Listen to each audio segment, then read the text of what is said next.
Capítulo 23.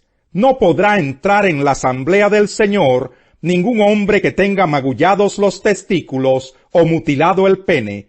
No podrá entrar en la asamblea del Señor quien haya nacido de una unión ilegítima. Tampoco podrá hacerlo ninguno de sus descendientes hasta la 10ª generación. No podrán entrar en la asamblea del Señor los amonitas ni los moabitas, ni ninguno de sus descendientes hasta la 10ª generación, porque no te ofrecieron pan y agua cuando cruzaste por su territorio, después de haber salido de Egipto. Además emplearon a Balán, hijo de Beor, originario de Petor, en Aram Nahayarim, para que te maldijera. Sin embargo, por el amor que el Señor tu Dios siente por ti, no quiso el Señor escuchar a Balán, y cambió la maldición en bendición. Por eso a lo largo de toda tu existencia no procurarás ni la paz ni el bienestar de ellos. No aborrecerás al edomita, pues es tu hermano. Tampoco aborrecerás al egipcio, porque viviste en su país como extranjero. La 3ª generación de sus descendientes sí podrá estar en la asamblea del Señor. Cuando tengas que salir en campaña de guerra contra tus enemigos, te mantendrás alejado de impurezas. Si alguno de tus hombres queda impuro por causa de una emisión nocturna, saldrá del campamento y se quedará afuera, pero se bañará al atardecer y al ponerse el sol podrá volver al campamento. Designarás un lugar fuera del campamento donde puedas ir a hacer tus necesidades. Como parte de tu equipo tendrás una estaca con la que cavarás un hueco, y luego de hacer tu necesidad cubrirás tu excremento, porque el Señor tu Dios anda por tu campamento para protegerte y para entregar a tus enemigos en tus manos. Por eso tu campamento debe ser un lugar santo. Si el Señor ve algo indecente, se apartará de ti.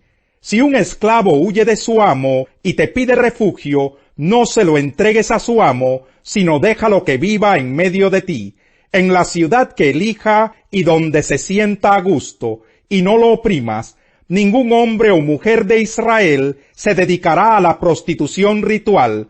No lleves a la casa del Señor tu Dios dineros ganados con estas prácticas, ni pagues con esos dineros ninguna ofrenda prometida, porque unos y otros son abominables al Señor tu Dios. No le cobres intereses a tu hermano sobre el dinero, los alimentos o cualquier otra cosa que gane intereses. Cóbrale intereses a un extranjero, pero no a un hermano israelita. Así el Señor tu Dios bendecirá todo el trabajo de tus manos en el territorio del que vas a tomar posesión. Si le haces una promesa al Señor tu Dios, no tardes en cumplirla, porque sin duda Él demandará que se la cumplas. Si no se la cumples, habrás cometido pecado.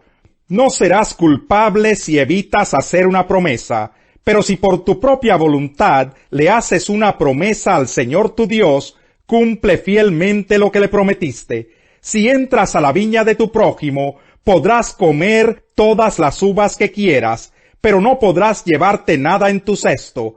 Si entras al trigal de tu prójimo, podrás arrancar espigas con las manos, pero no cortar el trigo con la hoz. Capítulo 24. Si un hombre se casa con una mujer, pero luego deja de quererla por haber encontrado en ella algo indecoroso, sólo podrá despedirla si le entrega un certificado de divorcio. Una vez que ella salga de la casa, podrá casarse con otro hombre.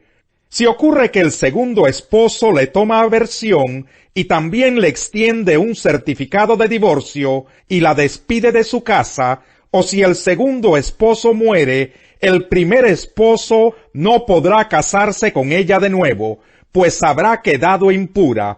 Eso sería abominable a los ojos del Señor. No perviertas la tierra que el Señor tu Dios te da como herencia. No envíes a la guerra a ningún hombre recién casado, ni le impongas ningún otro deber.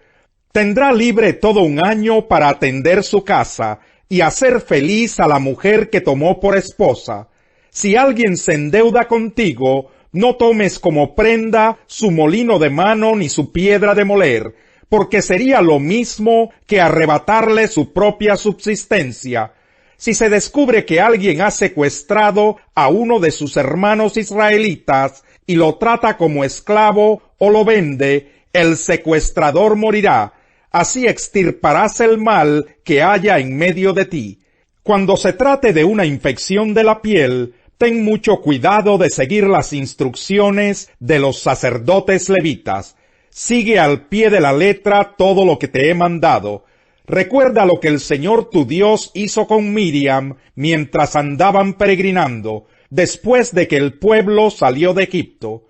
Cuando le hagas un préstamo a tu prójimo, no entres en su casa ni tomes lo que te ofrezca en prenda. Quédate afuera y deja que él mismo te entregue la prenda. Si es pobre y en prenda te ofrece su manto, no se lo retengas durante la noche. Devuélveselo antes de la puesta del sol, para que se cubra con él durante la noche. Así estará él agradecido contigo, y tú habrás actuado con justicia a los ojos del Señor tu Dios. No te aproveches del empleado pobre y necesitado, sea éste un compatriota israelita o un extranjero. Le pagarás su jornal cada día antes de la puesta del sol, porque es pobre y cuenta solo con ese dinero. De lo contrario, él clamará al Señor contra ti, y tú resultarás convicto de pecado. No se dará muerte a los padres por la culpa de sus hijos, ni se dará muerte a los hijos por la culpa de sus padres. Cada uno morirá por su propio pecado. No le niegues sus derechos al extranjero ni al huérfano, ni tomes en prenda el manto de la viuda. Recuerda que fuiste esclavo en Egipto, y que el Señor tu Dios te sacó de allí. Por eso te ordeno que actúes con justicia. Cuando recojas la cosecha de tu campo y olvides una gavilla, no vuelvas por ella. Déjala para el extranjero, el huérfano y la viuda. Así el Señor tu Dios bendecirá todo el trabajo de tus manos. Cuando sacudas tus olivos, no rebusques en las ramas las aceitunas que queden. Déjalas para el extranjero, el huérfano y la viuda. Cuando coseches las uvas de tu viña, no repases las ramas. Los racimos que queden, déjalos para el inmigrante, el huérfano y la viuda. Recuerda que fuiste esclavo en Egipto. Por eso te ordeno que actúes con justicia. Capítulo 25. Cuando dos hombres tengan un pleito, se presentarán ante el tribunal y los jueces decidirán el caso, absolviendo al inocente y condenando al culpable.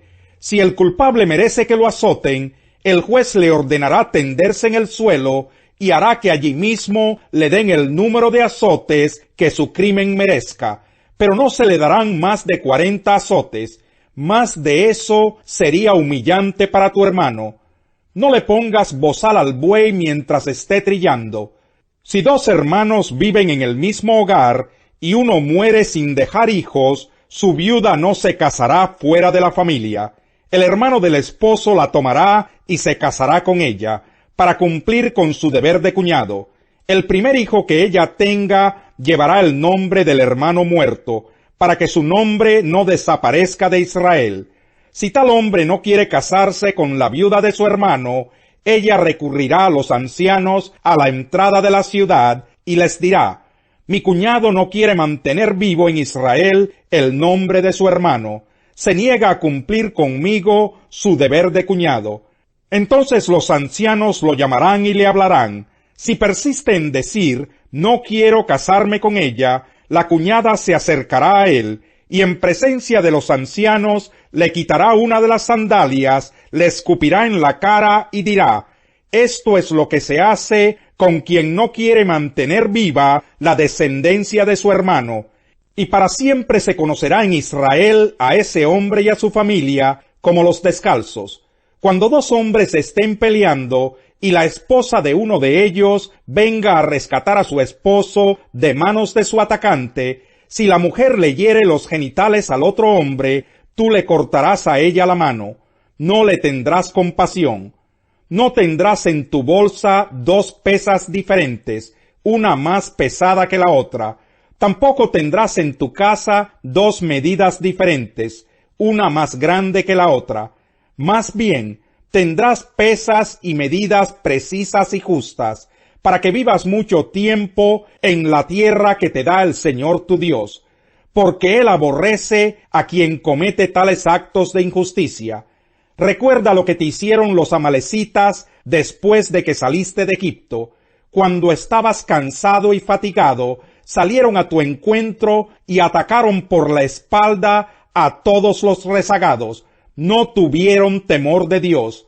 Por eso, cuando el Señor tu Dios te dé la victoria sobre todas las naciones enemigas que rodean la tierra que Él te da como herencia, borrarás para siempre el recuerdo de los descendientes de Amalec. No lo olvides. Ay de ti, Corazín, ay de ti, Betsaida, si se hubieran hecho en Tiro y en Sidón los milagros que se hicieron en medio de ustedes, ya hace tiempo que se habrían arrepentido con grandes lamentos. Pero en el juicio será más tolerable el castigo para Tiro y Sidón que para ustedes. Y tú, Capernaum, ¿acaso serás levantada hasta el cielo? No, sino que descenderás hasta el abismo. El que los escucha a ustedes, me escucha a mí. El que los rechaza a ustedes, me rechaza a mí. Y el que me rechaza a mí, rechaza al que me envió.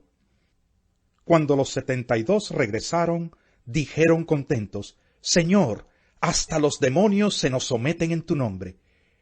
Yo veía a Satanás caer del cielo como un rayo, respondió él. Sí, les he dado autoridad a ustedes para pisotear serpientes y escorpiones y vencer todo el poder del enemigo. Nada les podrá hacer daño. Sin embargo, no se alegren de que puedan someter a los espíritus, sino alégrense de que sus nombres están escritos en el cielo. En aquel momento, Jesús, lleno de alegría por el Espíritu Santo, dijo, Te alabo, Padre, Señor del cielo y de la tierra, porque habiendo escondido estas cosas de los sabios e instruidos, se las has revelado a los que son como niños. Sí, Padre, porque esa fue tu buena voluntad. Mi Padre me ha entregado todas las cosas. Nadie sabe quién es el Hijo, sino el Padre, y nadie sabe quién es el Padre, sino el Hijo, y aquel a quien el Hijo quiera revelárselo. Volviéndose a sus discípulos, les dijo aparte, Dichosos los ojos que ven lo que ustedes ven. Les digo que muchos profetas y reyes quisieron ver lo que ustedes ven, pero no lo vieron, y oír lo que ustedes oyen, pero no lo oyeron. En esto se presentó un experto en la ley, y para poner a prueba a Jesús le hizo esta pregunta, Maestro, ¿qué tengo que hacer para heredar la vida eterna? Jesús replicó, ¿qué está escrito en la ley? ¿Cómo la interpretas tú? Como respuesta el hombre citó, Ama al Señor tu Dios con todo tu corazón, con todo tu ser, con todas tus fuerzas y con toda tu mente, y ama a tu prójimo como a ti mismo. Bien contestado, le dijo Jesús, haz eso y vivirás.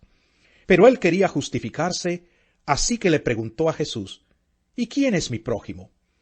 Jesús respondió, Bajaba un hombre de Jerusalén a Jericó y cayó en manos de unos ladrones. Le quitaron la ropa, lo golpearon y se fueron, dejándolo medio muerto. Resulta que viajaba por el mismo camino un sacerdote quien al verlo se desvió y siguió de largo. Así también llegó a aquel lugar un levita, y al verlo se desvió y siguió de largo. Pero un samaritano que iba de viaje llegó donde estaba el hombre, y viéndolo se compadeció de él. Se acercó, le curó las heridas con vino y aceite y se las vendó. Luego lo montó sobre su propia cabalgadura, lo llevó a un alojamiento y lo cuidó. Al día siguiente sacó 2 monedas de plata y se las dio al dueño del alojamiento. Cuídemelo, le dijo, y lo que gaste usted de más, se lo pagaré cuando yo vuelva. ¿Cuál de estos 3 piensas que demostró ser el prójimo del que cayó en manos de los ladrones? El que se compadeció de él, contestó el experto en la ley. Anda entonces y haz tú lo mismo, concluyó Jesús. Salmo 75. Te damos gracias, oh Dios, te damos gracias e invocamos tu nombre. Todos hablan de tus obras portentosas. Tú dices, cuando yo lo decida, juzgaré con justicia. Cuando se estremece la tierra con todos sus habitantes, soy yo quien afirma sus columnas. No sean altaneros, digo a los altivos, no sean soberbios, ordeno a los impíos, no hagan gala de soberbia contra el cielo, ni hablen con aires de suficiencia. La exaltación no viene del oriente, ni del occidente, ni del sur, sino que es Dios el que juzga. A unos humilla y a otros exalta. En la mano del Señor hay una copa de espumante vino mezclado con especias. Cuando Él lo derrame, todos los impíos de la tierra habrán de beberlo hasta las heces. Yo hablaré de esto siempre. Cantaré salmos al Dios de Jacob. Aniquilaré la altivez de todos los impíos y exaltaré el poder de los justos. Los malos deseos son la trampa de los malvados, pero la raíz de los justos prospera. En el pecado de sus labios se enreda el malvado, pero el justo sale del aprieto. Cada uno se sacia del fruto de sus labios, y de la obra de sus manos recibe su recompensa.